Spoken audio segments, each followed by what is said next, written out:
বর্তমান সরকারের কাছে আমার একটা জিনিস চাওয়া, সেটি হলো কি যে নতুন ভিসা যারা প্রসেসিংয়ের কাজ করে এবং মেডিকেল যাবতীয় খরচ কম যাতে কম লাগে সেদিকে একটু লক্ষ্য রাখেন।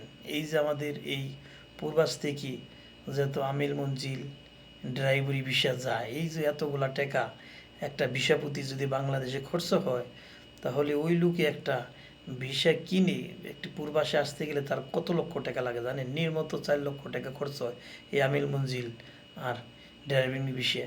যদি সে ভিসা এইখান থেকে কিনে নেয় তাহলে তো 5 লাখ টাকা তার উপরে পড়েই যায়।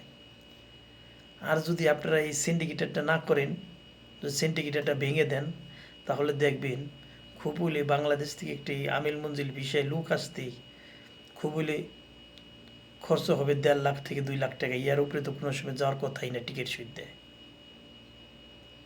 আর ওখানে খরচ হয় 3.5 লাখ 4 লাখ টাকা। তাহলে এই যে বড় সিন্ডিকেটরটা আছে, এদেরকে তো ভাঙতে হবে আপনাদের।